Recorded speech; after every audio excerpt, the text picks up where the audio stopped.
कीर्ति, तुम्हारा होने वाला हस्बैंड एक फ्रॉड है। ये कई बार नाम बदल के पहले भी शादियां कर चुका है। इनफैक्ट इसका टारगेट होता है कि ये रिच लड़कियां फंसाता है, फिर उनसे मोटी डाउरी लेता है और प्रॉपर्टी बेच के भाग जाता है। यही इसकी मॉडस ऑपरेंडी है यार। और ये सब तो मुझे अब बता रही हूँ। 2 महीने पहले मैंने तुम्हारी डिटेक्टिव एजेंसी को इस काम पर लगाया था ताकि पता चल सके कि वो इंसान सही है या गलत, उसका बैकग्राउंड क्या है। और तुमने क्या किया?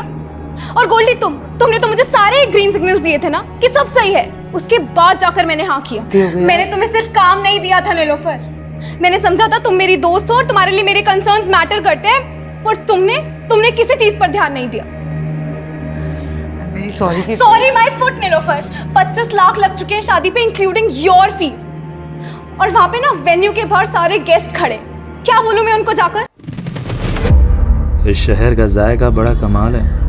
कई लोग यहाँ रोजाना कई लजीज सपने पकाते हैं और ये शहर सबको डकार जाता है। यहाँ फ्री कुछ भी नहीं है। रिश्ते, लिबास, सोच, सामान, जिस्म, जायदाद, सब कुछ महंगा है यहाँ। लेकिन मौत दाल रोटी से भी सस्ती है।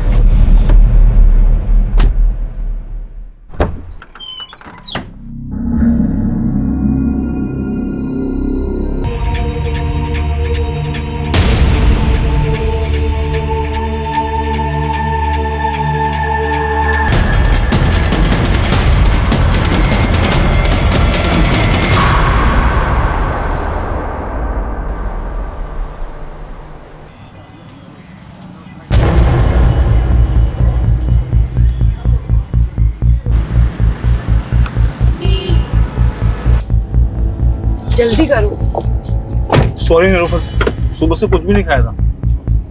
वैसे हम जा कहाँ रहे हैं? अभिनंदन बैंक्वेट। अरे हाँ, आज तो कीर्ति की शादी है ना। पहले बताया क्यों नहीं मेरे को? मैं कपड़े चेंज कर लेता। हाँ, रास्ते में तुम्हारे लिए शेरवानी ले लेते हैं। हम शादी में नहीं जा रहे स्टूपिड। तुमने जो गूफ अप करा है उसे रेक्टिफाई करने जा रहे हैं। नो एक्सक्यूज जेकब, दूल्हा विदाउट सेहरा पॉसिबल ही नहीं है। नो इश्यूज कीर्ति। और वैसे भी हमारी कम्युनिटी में सब एक्साइटेड है कि आज जेकब फर्नांडिस घोड़े पे शादी करने जाएगा। घोड़ा नहीं बुद्धू, घोड़ी होती है। सीरियसली यार, इन लोगों ने घोड़ा बुक कर दिया। हंसो मत यार, जाओ जाकर जेंडर चेंज करो। अच्छा 1 मिनट, मेरी फ्रेंड नीलोफर का कॉल आ रहा है। I will see you at Jaimala. Hi Nilofar. Thank God Kirti, तुमने फोन उठा लिया। मुझे तुमसे बहुत इंपॉर्टेंट बात करनी है। कीर्ति, तुम्हारा होने वाला हस्बैंड एक फ्रॉड है। ये कई बार नाम बदल के पहले भी शादियां कर चुका है। इनफैक्ट इसका टारगेट होता है कि ये रिच लड़कियां फंसाता है, फिर उनसे मोटी डाउरी लेता है और प्रॉपर्टी बेच के भाग जाता है। यही इसकी मॉडस ऑपरेंडी है यार। और ये सब तो मुझे अब बता रही हूँ। 2 महीने पहले मैंने तुम्हारी डिटेक्टिव एजेंसी को इस काम पर लगाया था ताकि पता चल सके कि वो इंसान सही है या गलत, उसका बैकग्राउंड क्या है। और तुमने क्या किया? और गोल्डी, तुमने तो मुझे सारे ग्रीन सिग्नल्स दिए थे ना कि सब सही है। उसके बाद जाकर मैंने हाँ किया। कीर्ति, गोल्डी से गलती हो गई। मैंने तुम्हें सिर्फ काम नहीं दिया था नीलोफर, मैंने समझा था तुम मेरी दोस्त हो और तुम्हारे लिए मेरे कंसर्न्स मैटर करते हैं, पर तुमने किसी चीज पर ध्यान नहीं दिया। Sorry my foot Nilofar. 25 lakh लग चुके हैं शादी पे, इंक्लूडिंग योर फीस। और वहां पे ना वेन्यू के बाहर सारे गेस्ट खड़े, क्या बोलूं मैं उनको जाकर? और आज ना जेकब से ज्यादा मुझे तुम पर गुस्सा आ रहा है, और इसे ना मैं कभी भूलूंगी नहीं। मैम, कुछ बोलना भी मत। देखा, तुम्हारी वजह से कितना सुनना पड़ा मुझे। मैम गोल्डी, कुछ दिनों तक अपनी शक्ल मत दिखाना मुझे।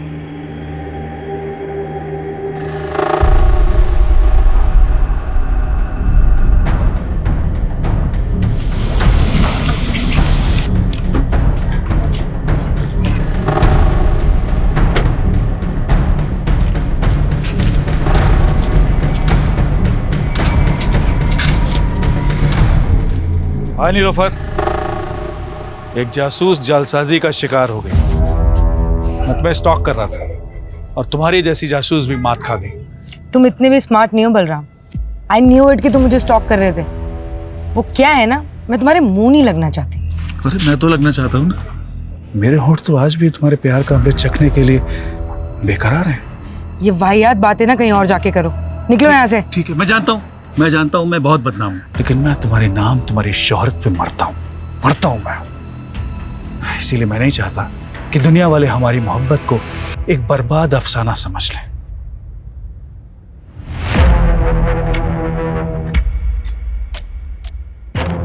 बेहतर होगा अंदर बुला लो।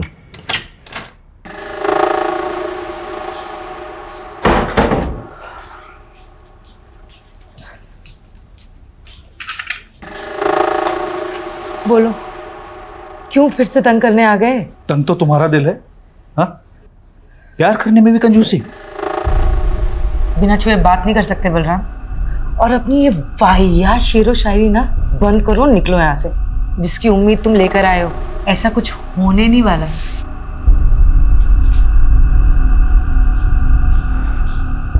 मैं तो नाउम्मीद होकर ही आया हूं। तुम मुझसे क्या, मेरी जिंदगी मुझसे रूठ गई है। मतलब? नीलोफर, मुझे कैंसर हो गया है।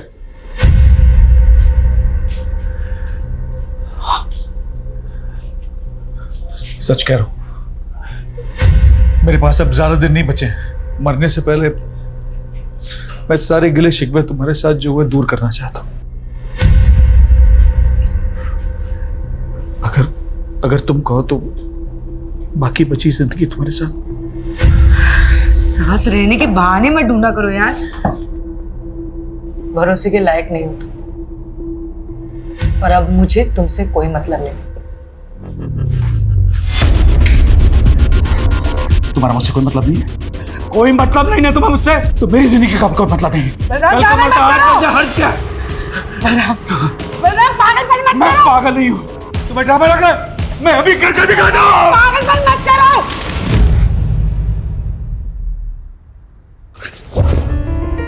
I know you love me.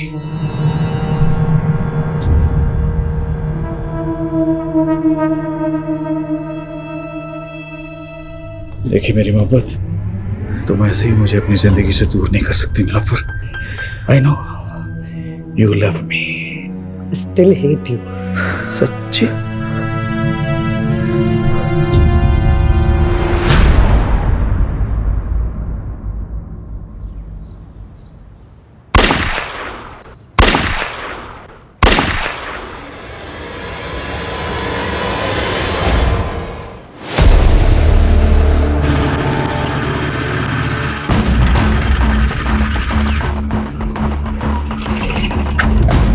Sir, पड़ोसी ने 3 गन शॉट्स की आवाज सुनी है। इसके अलावा किसी को कुछ नहीं पता सर। घर अंदर से बंद है, कुछ समझ में नहीं आ रहा है। सर मुझे लगता है ये क्लियर हॉस्टेज सिचुएशन है। चल, घर किसका? Sir Nilofar Malik, private detective है।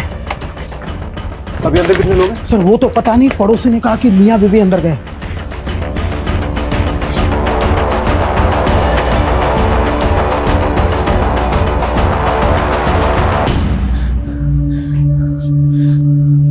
जैकेट का बुलेट प्रूफ? सर पता नहीं था यहाँ जरूरत पड़ेगी, लेकिन मंगवाई है।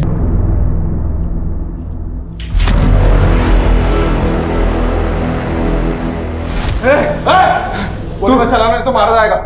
सरेंडर कर दे, इसी में तेरी भलाई है। कोई अर्ज नहीं, हम पे भरोसा करो। बेटा बाप पे भरोसा नहीं करता, ऐसा नहीं करोगे। पति पत्नी पे भरोसा नहीं करती, भाई बहन पे भरोसा नहीं करते।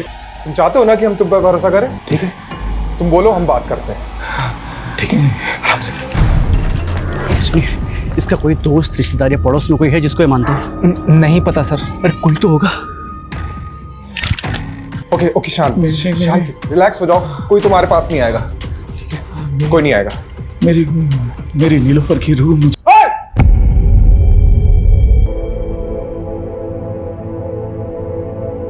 I know you love me.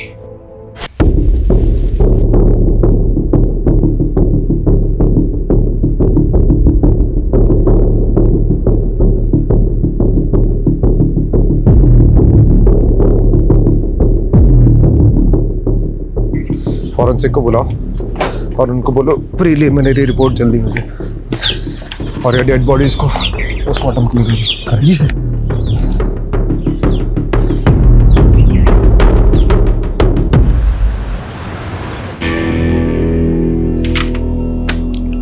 Rajiv, preliminary forensic report के हिसाब से क्राइम सीन पे कोई भी अननोन फिंगरप्रिंट्स नहीं मिले। गन के ट्रिगर पे भी जो फिंगरप्रिंट है वो बलराम के है। इसका मतलब साफ है कि बलराम ने नीलोफर को शूट किया and then he shot himself. क्या सोच रहे हैं? अगर ऐसा ही हुआ है तो बलराम ने खुद को मारने से पहले ये क्यों बोला कि वो अपनी बीवी को बचा नहीं पाया? राजीव, हम सोचते हैं कि मरने वाला कभी झूठ नहीं बोलता, लेकिन यहाँ सबूत सच बोल रहे हैं। हस्बैंड वाइफ के बीच में जो भी कुछ हुआ, उसके बाद हस्बैंड ने वाइफ को मारा और फिर जेल जाने के डर से या फिर गिल्ट की वजह से उसने अपने आप को गोली मारी। आई फील ये ओपन एंड शट केस है राजीव। लेकिन मर्डर वेपन एक पिस्टल है, वो कहाँ से आया उसके सोर्स की प्रोफाइलिंग तो करनी पड़ेगी ना। राजीव, मारने वाला पिस्टल कहीं से भी अरेंज कर सकता है और इस पॉइंट को अंडर कंसिडरेशन रखकर भी हम केस को क्लोज कर सकते हैं ना। देख, इस पे इतनी एनर्जी वेस्ट मत कर। एक काम कर, पोस्टमार्टम के बाद उन दोनों के रिलेटिव्स को ढूंढो, उनकी बॉडीज हैंड ओवर कर दो and that will be all.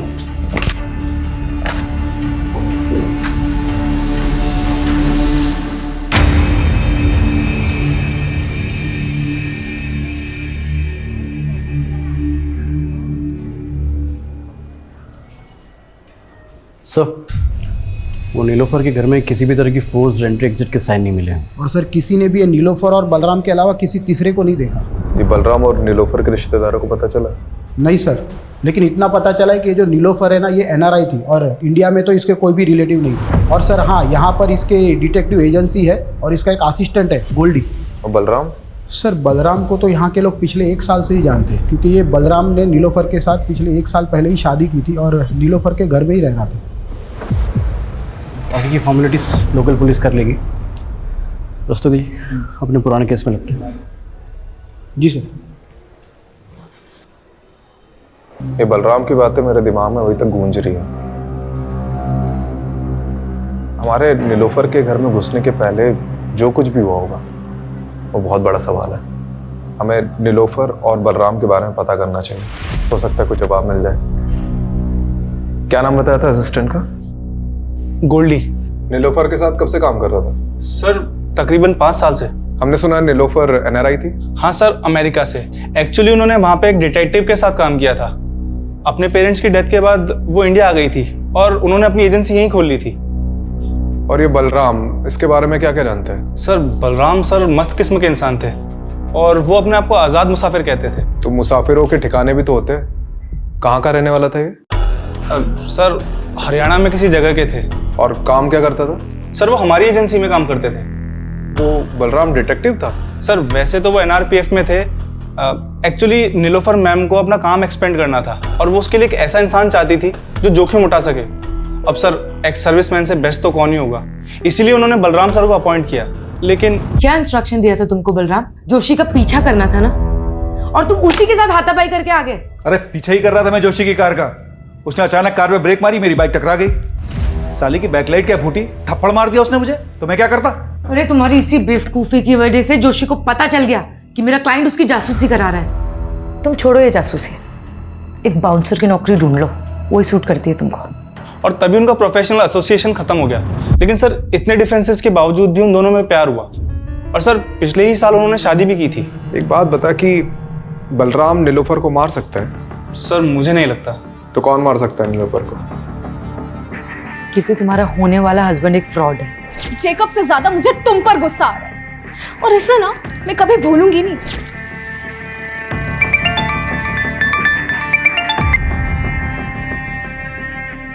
Hello याद तो मुझे ही कर रही होगी ना डार्लिंग।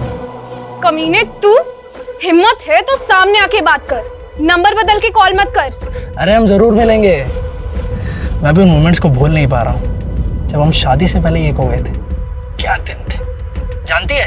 वो सब मैंने रिकॉर्ड कर रखा है। मैं सोच भी नहीं सकती तू इतना गिरा हुआ निकल सकता है। तू मेरे सामने होता ना तो I would have killed you.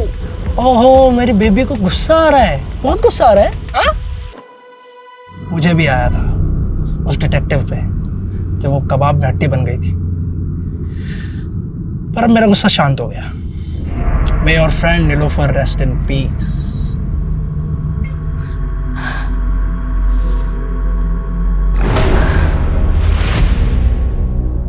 क्या वो डॉक्टर आपने अचानक बुला लिया? जी, ये मार्क देखिए, नीलोफर के ब्लड में ड्रग पाया गया है और इसी ड्रग की वजह से नीलोफर शायद कॉन्शियस नहीं रही होगी और उसका रेप किया होगा।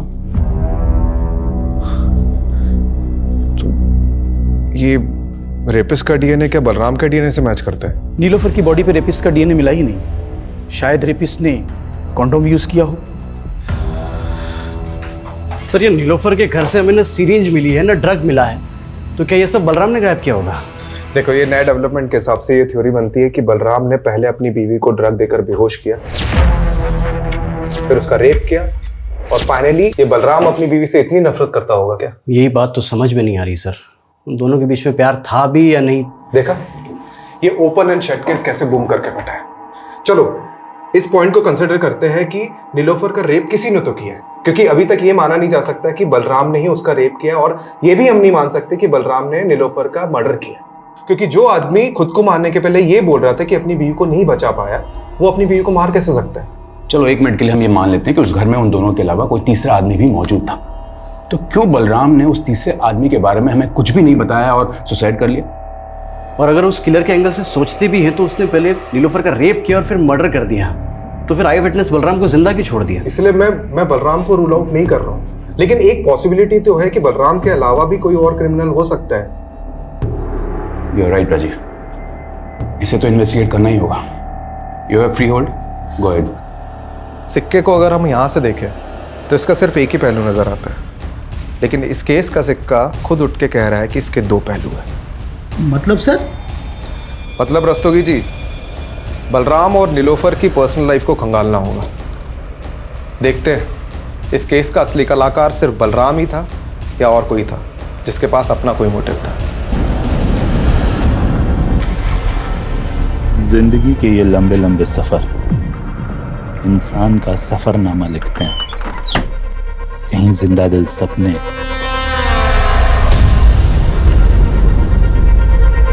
मौत के अफसाने मिलते हैं।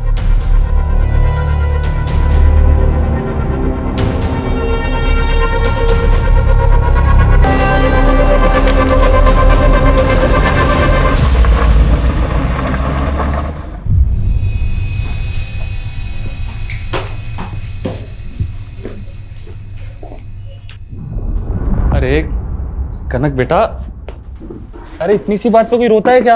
हाँ, रोते नहीं है बेटा। ये देखो, मैं तुम्हारे लिए क्या लेके आया। देखो, ये गोलू मोलू सा गुड्डा, अब हम दोनों इससे खेलेंगे। ये पसंद नहीं आया?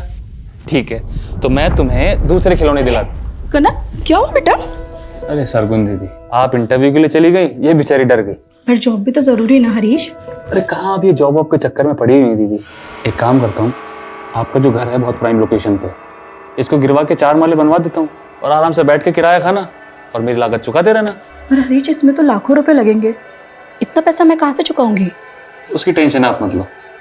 आप एक काम करना, इसमें से एक माला मुझे दे देना, बीच वाला माला मैं रख लूंगा, और आप ये जॉब का चक्कर छोड़ दो दीदी।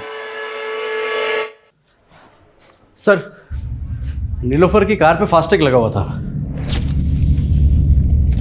मैंने उसकी ट्रांजैक्शन डिटेल्स निकलवाई तो एक इंटरेस्टिंग बात सामने आई है। मर्डर वाले दिन नीलोफर ने सुबह 7 बजे ग्रेटर नोएडा टोल नाका क्रॉस किया था। सर, उस दिन यूपी से दिल्ली आई थी। यूपी में कहाँ गई थी वो? सर, इसका जवाब तो गोल्डी के पास भी नहीं है, लेकिन हमने नीलोफर का फ़ोन अनलॉक करवाया तो कॉल हिस्ट्री के मुताबिक मर्डर वाले दिन नीलोफर की बात किसी कीर्ति सागर से हुई थी। तो ये कीर्ति सागर से मिलो, और क्राइम सीन पे नीलोफर के फ़ोन के अलावा लैपटॉप भी था ना, तो उसे भी तो देखो। मैं तब तक NRPF जाकर बलराम के बारे में पता करता हूँ, और तुम लोग नीलोफर और बलराम इससे जुड़े एक एक इंसान की प्रोफाइलिंग करो। बलराम सर ही 2009 तक NRPF में ही काम कर रहा था, फिर उसे बर्खास्त कर दिया गया। क्यों? उसमें अटेम्प्ट टू मर्डर का चार्ज लगा था। Attempt to murder? जी, 7 साल की कैद भी हुई थी उसे। 2009 से 7 साल, मतलब 2016 तक तो वो जेल में ही रहा होगा। ये किसका मर्डर करने की कोशिश की थी उसने? विक्रांत सिसोदिया का, वो उसका कलीग था। बहुत दिनों बाद आ रहा है ना शादी से। विक्रांत! बलराम, क्या कर रहा है ये? 7 साल बाद बलराम सैनी तो कैद से रिहा हो गया। ऐसा क्या हुआ था कि बलराम अपने दोस्त का दुश्मन बन गया? बलराम को शक था कि उसकी बीवी का अफेयर उसके दोस्त के साथ है। लेकिन बलराम और नीलोफर की शादी तो 1 साल पहले हुई थी। इसका मतलब है कि नीलोफर के पहले भी बलराम की शादी हो चुकी थी? जी हाँ, उसका एक बेटा भी है। कहाँ है आजकल? बलराम फरीदाबाद का रहने वाला था, हो सकता है उसकी फैमिली भी वहीं रहती हो। ये लीजिए उसका एड्रेस। हाँ, मैंने अच्छे से सोच लिया है। आप तुरंत पिटीशन फाइल कर दीजिए। जी हाँ, मैं मिलता हूँ आप सब। ओके। संकेत कहाँ जा रहा है और कौन सी पिटीशन फाइल करने की बात कर रहा है? अपने बाप की चिता तो नहीं जला पाऊंगा, तो सोचा कुछ ऐसा करूं जिससे मेरी भी आंखें खुल जाएं और आपकी भी। संकेत साफ साफ बोल, पहेलियां मत बुझा। पहेलियां ही सुलझा रहा हूं माँ। पहेली सुलझ जाएगी तो बात करेंगे। संकेत, संकेत कहाँ जा रहा है? सर, ये बलराम का कैरेक्टर कुछ समझ में नहीं आ रहा है। ऊपर से उसकी पहली बीवी और ये लड़का अजीब है दोनों। अब इस कांड के बारे में पता तो चल ही गया होगा, उसके बावजूद ना तो सामने आए ना ही बॉडी क्लेम करने आए। लेकिन मैं तो ये समझने की कोशिश कर रहा हूँ कि नीलोफर ने एक ऐसे आदमी से शादी क्यों की जिसका क्रिमिनल बैकग्राउंड था। मुझे एक बात का ताज्जुब हो रहा है। एक तरफ नीलोफर ने आपको एक गलत इंसान से शादी करने से रोका, दूसरी तरफ खुद नीलोफर ने बलराम से शादी की, जो कि अटेम्प्ट टू मर्डर में अंदर हुआ था। यह हमें आज ही पता चला है। इस बारे में मुझे कुछ नहीं पता, पर हाँ, नीलोफर ने मुझे ये जरूर बताया था कि बलराम पहले शादी कर चुका था, और मैंने भी उससे मजाक मजाक में पूछ लिया कि उसने बलराम में ऐसा क्या देखा। कुछ मत पूछ यार, बलराम में पतियों वाली कोई क्वालिटी नहीं है यार, और काम तो उसे करना ही नहीं आता है, और पैसा उसके पास है नहीं। तो तुझे उसमें पसंद क्या है? उसकी शेरो शायरी? वो तो है। कीर्ति, उसकी बेस्ट बात पता है क्या है? वो मेरे लिए किसी की भी जान ले सकता है, और ये सोच के ना बहुत सिक्योर फील होता है। क्या ये बलराम नीलोफर की जान ले सकता है? नहीं, उन दोनों में झगड़ा जरूर होता था, but they both loved each other. आपकी दोस्त ने कभी ऐसा कोई हिंट दिया कि उसे किसी से खतरा है या कोई उसे नुकसान पहुंचा सकता है? नहीं, ऐसा कभी कुछ नहीं बताया। पर हाँ, उस दिन नीलोफर ने गोल्डी को बहुत डांटा था, क्योंकि गोल्डी ने जेकब का बैकग्राउंड चेक करने में गलती कर दी थी।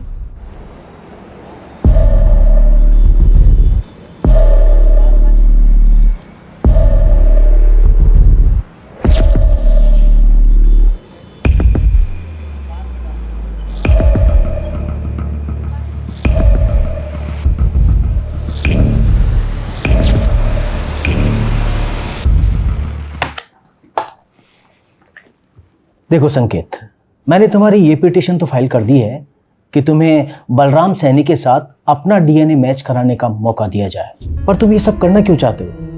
क्योंकि उन्हें लगता था कि मेरी माँ ने उन्हें धोखा ही नहीं दिया, बल्कि मैं भी उनका बेटा नहीं। पर तुम ये सब करके अपने लिए गड्ढा खोद रहे हो। मेरा मतलब है जानबूझकर पुलिस की नजर में सस्पेक्ट बन रहे हो। ये तो कभी प्रूफ नहीं होगा कि मैंने कोई क्राइम किया था, लेकिन डीएनए टेस्ट कराने का मेरे पास ही आखिरी मौका है। मैं चाहता हूं दुनिया को पता चले मेरा बाप सही था या मेरी माँ।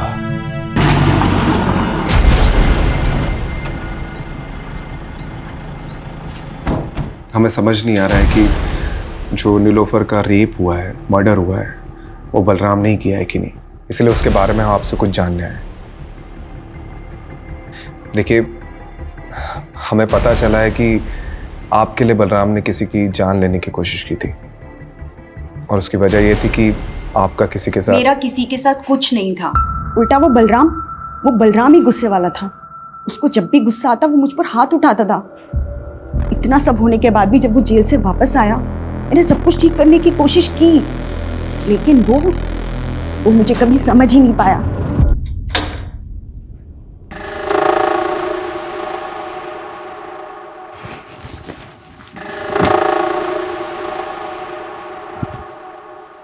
देखो, मैं यही चाहती हूँ कि हम नए सिरे से जिंदगी शुरू करें। नई जिंदगी नए सिरे से? विक्रांत के बाद कोई नया यार मिला क्या? बोलना, कोई नया यार मिला क्या? जेल जाके भी तुम्हारे दिमाग से कचरा नहीं निकला ना? अरे कैसे समझाऊं, तुम्हें गलतफहमी हुई थी। चुप, बिल्कुल चुप। मुझे कोई गलतफहमी नहीं हुई है। याद कर, सैकड़ों दुआएं मांग रहे थे हम लोग कि हम लोग को एक बच्चा हो जाए, लेकिन बच्चा पैदा नहीं हो रहा था। और अचानक एक दिन तुम बोली कि तुम प्रेग्नेंट हो गई, और जब तुमने कहा कि वो मेरा ही बच्चा है, मैं बेवकूफ मान गया। मेरी आंखें खुल गई हैं। ये संकेत उसी कमीने का खून है ना, विक्रांत का। उसकी वजह से मैं अपने बेटे के आगे शर्मिंदा हुई। जो गलतफहमी एक बार बाप बेटे ने पाल ली, वो दूर नहीं होती। आप नीलोफर से कभी मिली थी?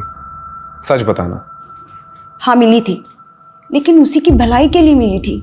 ऐसी कौन सी भलाई की आपने? सुना था कामयाब औरतों के सपने भी कामयाब होते हैं। फिर तुमने एक नाकामयाब आदमी से रिश्ता कैसे जोड़ लिया? नाकाम तो आपका रिश्ता रहा है। बलराम को तो धोखा दिया था ना आपने। बड़ी जल्दी उसकी बातों में आ गई। ये भी भूल गई कि वो 7 साल जेल रह के आया है। डूबती कश्ती में पांव रखा है तुमने। डूबने से पहले उतर जाओ तो अच्छा है। मैंने तो उसकी सलामती ही चाहिए थी, लेकिन जब अपनी किस्मत नहीं बदल पाई तो उसकी क्या बदलती। आपको शक होगा ही कि कांड बलराम ने किया या नहीं, लेकिन मुझे पूरा यकीन है कि बलराम ने पहले नीलोफर को मारा, बाद में खुदकुशी की। आखिर उसके पाप का घड़ा भर ही गया था। कैसी लगी कनक? अच्छी है ना? चल तू जल्दी से जा और जाकर के पहन के दिखा। क्या बात है दीदी, कनक के लिए नई ड्रेस? लगता है दिल्ली में जो इंटरव्यू दिया था वो पास कर लिया है। हाँ? वो तो बिल्कुल बेकार गया, लेकिन हाँ कोड़ियागंज में मुझे एक जॉब मिल रही है। सोच रही हूँ कनक के साथ जाके वहीं शिफ्ट हो जाऊँ। शिफ्ट कर रही हो? तो फिर इस घर का क्या करना है? आप बोलो तो बिकवा दूँ। तो मेरा घर बेचने पर क्यों तुला है? मतलब आप कौड़ियागंज चली जाएंगी और पीछे से इस घर पे किसी ने कब्जा कर लिया तो? कमलेश, ये बलराम का कैरेक्टर कुछ समझ में नहीं आ रहा है। मतलब उसे सस्पेक्ट मानो या विक्टिम, पता नहीं। अच्छा, ये तीसरे आदमी की थ्योरी से कुछ हाथ लगा? सर ये नीलोफर का लैपटॉप ऑन किया है मैंने। इसमें सर ये जैकब की कुछ फोटोज मिले हैं। सर ये तो पहुंचा हुआ अपराधी है, कई स्टेट्स में मोस्ट वांटेड है। इसके ऊपर तो सर धोखाधड़ी और अटेम्प्ट टू मर्डर जैसे चार्जेस हैं।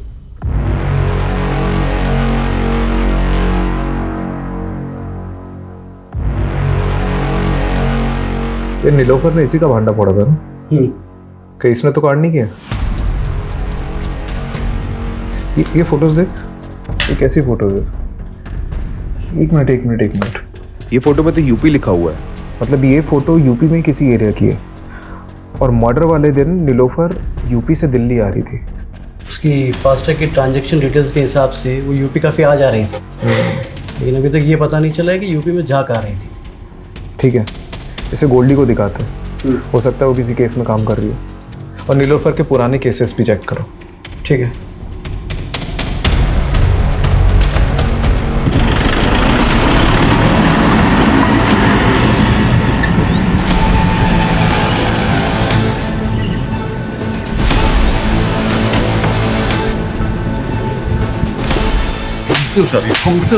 छोड़ो हमें, छोड़ो। अरे मिश्रा, पहले पापा को तो पकड़ने दीजिए आपका कॉलर। अरे तुम्हारे बाप की उम्र का है मिश्रा, क्या पकड़ो पकड़ो लगा रखा है। विजेंदर, ये तुम ठीक नहीं कर रहे हो। तुम्हें और तुम्हारे बेटे को हम किडनैपिंग के चार्ज में अंदर करवा देंगे। सिर्फ किडनैपिंग? अरे मर्डर भी हो सकता है तुम्हारा। और अगर बचना चाहता है ना तो ये बता, इस बार के रोड कॉन्ट्रैक्ट का टेंडर तुझे मिला कैसे? हमारे टेंडर में जो भाव हमने भरा उससे ठीक 1 रुपया कम तेरे टेंडर का भाव। हमारे टेंडर का भाव तुझे बताया किसने? इत्तेफाक से। इत्तेफाक गया गोबर में। तू एक बात ध्यान से सुन ले, तो खुद अथॉरिटी में जाएगा और उन्हें कहेगा कि इस बार का टेंडर मुझे नहीं करना, फिर टेंडर अपने आप हमें मिल जाएगा। तुम हमें धमकी दे रहे हो? धमकी नहीं, पुचकार रहे। कोड़ियागंज की सबसे बड़ी मछली विजेंद्र अवस्थी।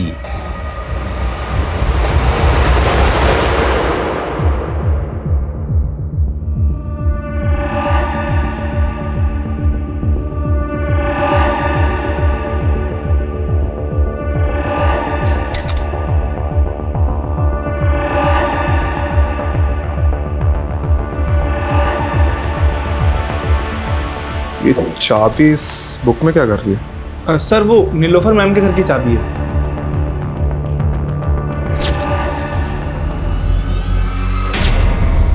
ये नीलोफर के मर्डर के दिन उसने तुझे बहुत डांटा था ना, क्योंकि जेकब का बैकग्राउंड चेक करने में तूने गलती कर दी थी। ये हमें कीर्ति ने बताया।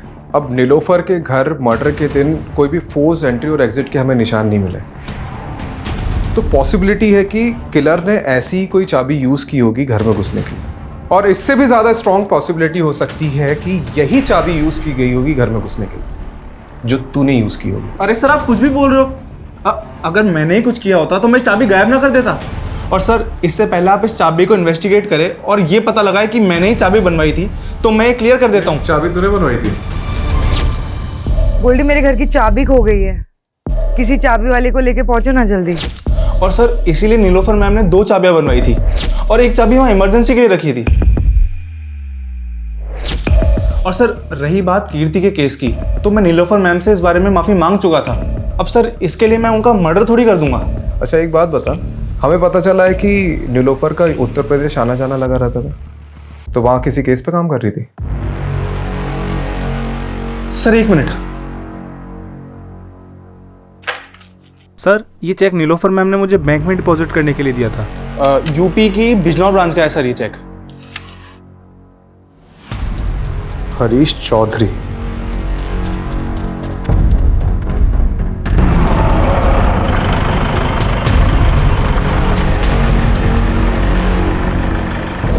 सर दरअसल मैंने ही वो चेक दिए थे एडवांस नीलोफर। किस चीज़ का एडवांस चेक? सर मेरी कजिन सिस्टर है सरगुन, 2 महीने से मिसिंग है। उन्हीं को ढूंढने के लिए मैंने नीलोफर को हायर किया था। मैंने बिजनौर थाने में भी दीदी का मिसिंग केस फाइल किया था, लेकिन पुलिस कुछ कर ही नहीं रही है। हरीश तुम बिल्कुल परेशान मत हो, सरगुन को ढूंढने में मैं तुम्हारी पूरी मदद करूंगी। वो करती क्या थी? वो जॉब ढूंढ रही थी और इसी सिलसिले में वो दिल्ली के किसी मॉल में एक आदमी से मिली थी। वो कोई मामूली आदमी नहीं है हरीश, वो कोड़ियागंज के सबसे रईस आदमी का बेटा है। वो सोशल वर्कर भी है और साथ ही उसकी बहुत सारी कंपनीज भी है। उसी ने मुझे मिलने के लिए कोड़ियागंज बुलाया था। कोड़ियागंज? माँ मैं भी आपके साथ चलूंगी। अरे बेटा पहले मैं तो जाकर नौकरी पक्की कराऊं, उसके बाद तुझे भी ले चलूंगी। लेकिन उस दिन के बाद से दीदी कभी लौटी नहीं सर। ये नीलोफर ने सरगुन के बारे में कोई अपडेट दी थी? सर वो बता रही थी कि कोड़ियागंज का कोई सबसे रईस आदमी है, विजेंद्र अवस्थी करके, और उसके बेटे का नाम अमरीश है। तो उन दोनों की फोटो उसने मुझे दिखाई थी। फोटो है अभी? हाँ सर, ये देखिए सर वो बता रही थी कि इन दोनों पर उसको शक है, और इससे पहले ही नीलोफर कुछ बता पाती, हमने सुना कि नीलोफर और उनके पति की मौत हो गई। कोड़ियागंज जाकर तुमने इनसे बात करी अपनी बहन के बारे में? मुझे ऐसा छोटा आदमी इतने बड़े आदमी से कैसे बात कर सकता है? सोचा पुलिस को ही बता दूं, लेकिन उन्होंने कुछ नहीं किया। ठीक है।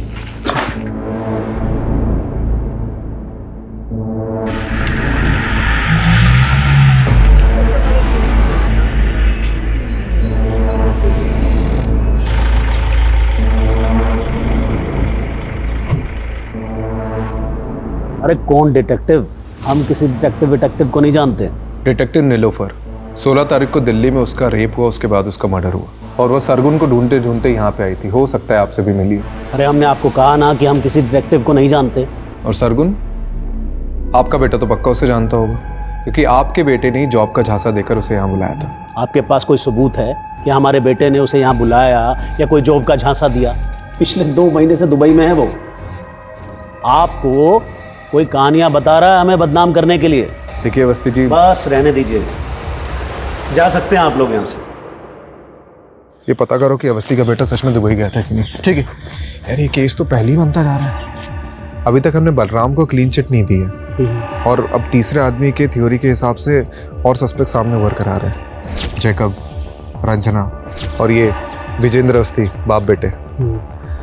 पता नहीं और कितने सस्पेक्ट सामने उभर कर आएंगे।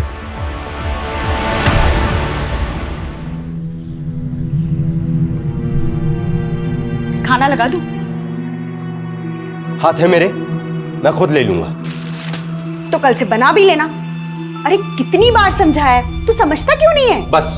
बस कीजिए आप, अब ये झिकझिक खत्म होने ही वाली है। डीएनए रिपोर्ट आते ही आप अपने रास्ते, मैं अपने रास्ते।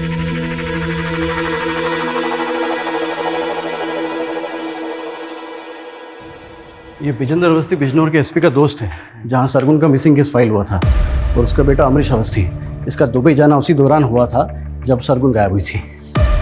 तो सरगुन को गायब करने में इन लोगों का हाथ है और नीलोफर इन्हें इन्वेस्टिगेट कर रही थी। हो सकता है उसके साथ भी कुछ ऐसे ही हुआ। सर जब नीलोफर को इन लोगों ने मार डाला है तो सरगुन पिछले 3 महीने से कहाँ गायब हुई है? वो गायब भी है कि उसको भी। अच्छा, जब सरगुन गायब हुई उस दौरान जितनी भी अनआइडेंटिफाइड बॉडीज मिली उसका डेटा चेक कर।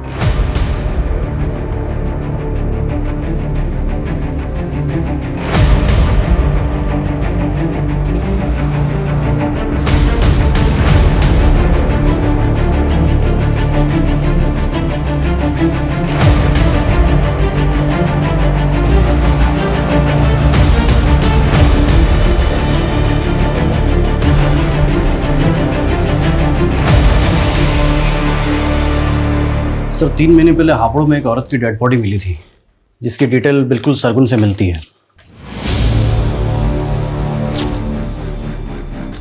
और सर हापुड़ पुलिस के मुताबिक इसकी लाश के पास में एक नोट मिला था जिसमें नज़्म लिखी हुई है। इस शहर का जायका बड़ा कमाल है, कई लोग यहाँ रोजाना कई लजीज सपने पकाते हैं और ये शहर सबको डकार जाता है। यहाँ फ्री कुछ भी नहीं, रिश्ते, लिबास, सोच समझ, जिस्म, जायदाद, सब कुछ महंगा है यहाँ, लेकिन मौत दाल रोटी से भी सस्ती। सर सरगुन की तरह नीलोफर भी रेप पीड़िता थी, तो क्या दोनों का कातिल एक ही होगा? सरगुन की लाश के पास में पोएट्री मिलना, मुझे ये सरगुन का केस नीलोफर के केस से बिल्कुल अलग लग रहा है। ये यूपी और दिल्ली में हुए रिसेंट रेप केसेस की मैंने डिटेल्स भी निकलवाई है। सिक्के का दूसरा पहलू ढूंढते ढूंढते पहला भूल गया क्या? देख, सब जानते हैं कि बलराम शेर व शायरी का शौकीन था, तो हम ये क्यों नहीं सोच रहे कि वो भी तो ये सब चीज़ कर सकता है। और हो सकता है कि नीलोफर को बलराम की सच्चाई का पता चल गया और बलराम ने नीलोफर को। सर बलराम का सरगुन से कोई कनेक्शन नहीं मिला है, लेकिन फिर भी हमें इस एंगल को इन्वेस्टिगेट करना पड़ेगा। सर ये पटवर्धन ने मैसेज भेजा है, संकेत का और बलराम का डीएनए मैच हो गया है। ये संकेत बलराम का ही बेटा है। अब कोसेगा बाप की तरह पीटेगा, कभी पति के आगे कभी बेटे के आगे, बार बार औरत क्यों झुकती है? सॉरी नहीं संकेत, मेरा स्वाभिमान इतना भी कमजोर नहीं है।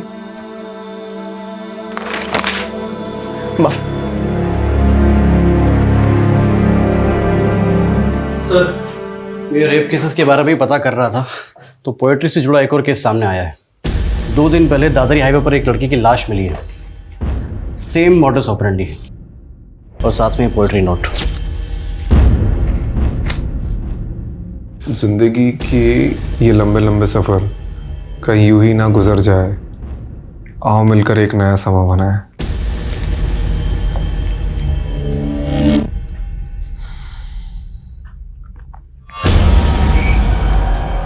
कहीं हम किसी सीरियल किलर से तो डील नहीं कर रहे। लेकिन सर नीलोफर का केस अब भी इन दोनों केस से अलग लग रहा है।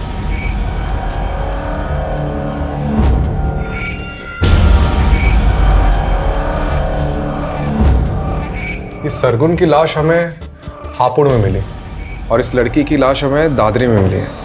दादरी और हापुड़ इन दोनों का डिस्टेंस लगभग 50 किलोमीटर है और नीलोफर अक्सर ग्रेटर नोएडा से होकर गुजरती थी और यही रास्ता हापुड़ से होते हुए कौड़ियागंज तक जाता है और जितने क्राइम्स हुए हैं वो इसी एरिया में हुए। तो हो सकता है कि क्रिमिनल इसी एरिया का हो और नीलोफर का इन्वेस्टिगेशन एरिया भी यही हो। सर इस केस में दादरी पुलिस के पास एक लीड है। उनको क्राइम सीन के पास एक कैब दिखी थी जो उन्हें सस्पिशियस लगी थी, लेकिन सर अभी तक ना उस कैब का नंबर मिला है और ना ही कुछ और। सर ये कैब ढूंढना मतलब समंदर में से सुई ढूंढने जैसा है। लेकिन इसके अलावा कोई ऑप्शन नहीं है। ठीक है, एक काम करो, इस एरिया के सारे लोकल और आउट स्टेशन कैब प्रोवाइडर से कांटेक्ट करो। सारी प्राइवेट कैब होल्डर्स, उनके ड्राइवर्स, कस्टमर्स, ट्रैवलर्स, सबसे कांटेक्ट करो। ठीक है। ये किलर शायरी करते हैं, इसके सारे ट्रेड्स रिकॉर्ड करने होंगे।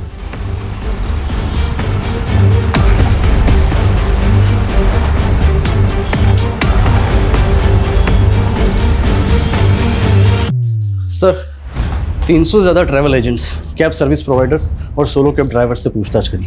कुल मिला के 700 लोगों से हमने पूछताछ करी सर, और टोटल 27 लोगों को हमने जीरो डाउन किया है जो मर्डर के वक्त दादरी वाले क्राइम सीन एरिया के आसपास थे। इन सबको बुलाओ।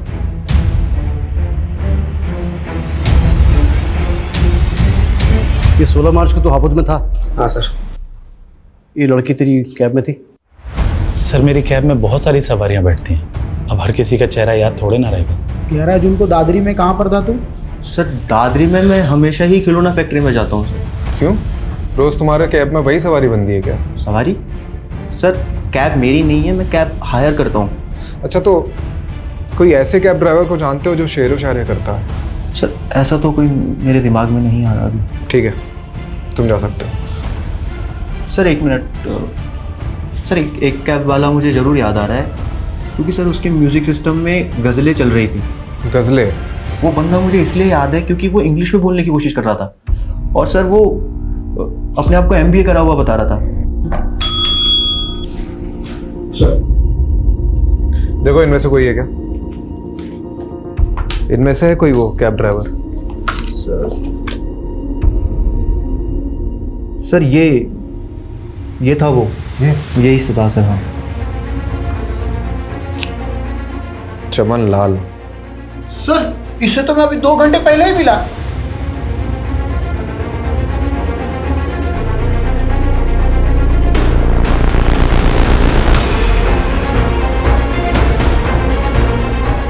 सर वो रही।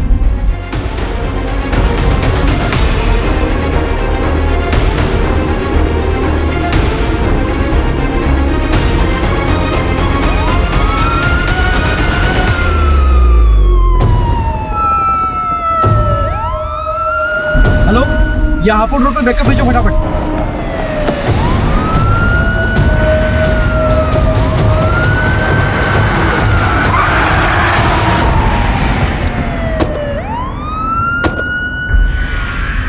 सर दुनिया ने मेरी कदर नहीं की। MBA किया तो जॉब नहीं मिली, जॉब नहीं मिली, पैसा नहीं, लड़की नहीं, शादी नहीं, कुछ नहीं। एक MBA वाले की फ्रस्ट्रेशन समझते हैं आप सर? फ्रस्ट्रेशन में कैब चलाना पड़ा। वो उन दिनों एक कपल मेरे कैब का रेगुलर कस्टमर था। वो दोनों चिपक चिपक के ना मेरी जलाते रहते थे। तो बस मैंने एक दिन हिडन कैमरा लगा दिया,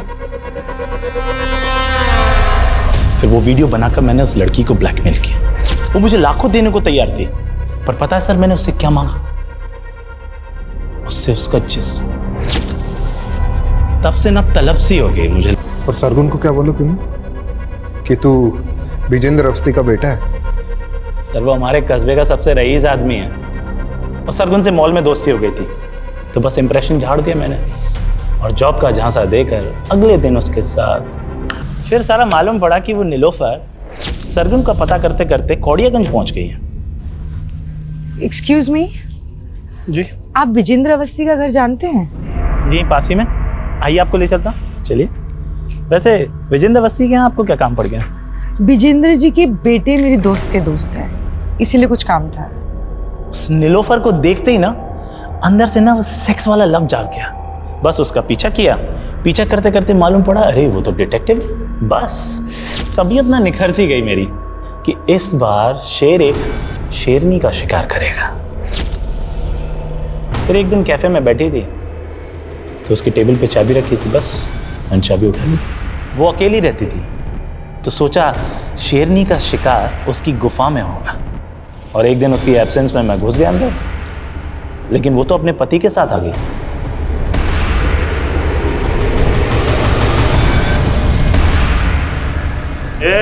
चल छोड़।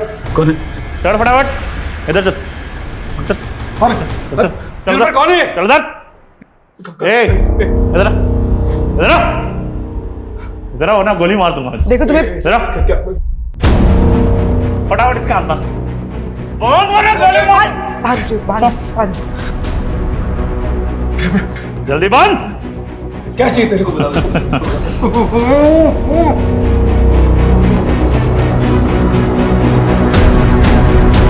ऊपर से बोल रहा था उसको कैंसर था, मरने ही वाला था सर। तरस आ गया तो छोड़ दिया मैंने।